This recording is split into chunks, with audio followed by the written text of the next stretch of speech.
അപ്പോൾ പ്രിയ സഹോദരങ്ങളെ, നിങ്ങൾ വിശ്വസിക്കണം. എന്താണ് വിശ്വസിക്കേണ്ടത്? ദൈവത്തിന്റെ സ്തോത്രം. ഒന്നാമതായിട്ട് പറയുന്നത് അത് യേശുവിനെ കർത്താവെന്ന് വായ് കൊണ്ട് ഏറ്റു പറയണം.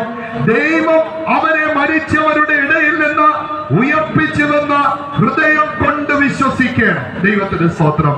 അപ്പോൾ വിശ്വസിക്കേണ്ട കാര്യം, യേശു മരിച്ചവനായിരുന്നെങ്കിലും യേശുവിനെ ദൈവം ഉയർപ്പിച്ചു. അതേ ലോകത്തിൽ വളരെ ദൃഷ്ടാന്തമായിട്ട് എല്ലാവരും വിശ്വസിക്കത്തക്കതായ നിലയിൽ അനേകമായ ഉറപ്പ് ഞങ്ങൾക്ക് തരുവാൻ കഴിയുകയാണ്. ദൈവത്തിന്റെ സ്തോത്രം.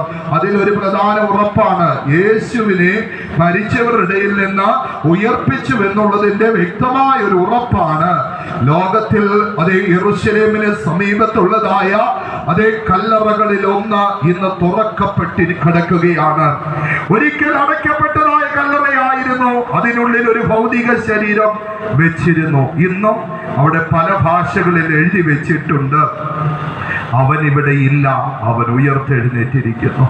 ആ കല്ലറ വീണ്ടും അടയ്ക്കപ്പെട്ടിട്ടില്ല. ആ കല്ലറ വീണ്ടും അതിനുള്ളിൽ മറ്റൊരു ഭൗതിക ശരീരം വെച്ചിട്ടില്ല.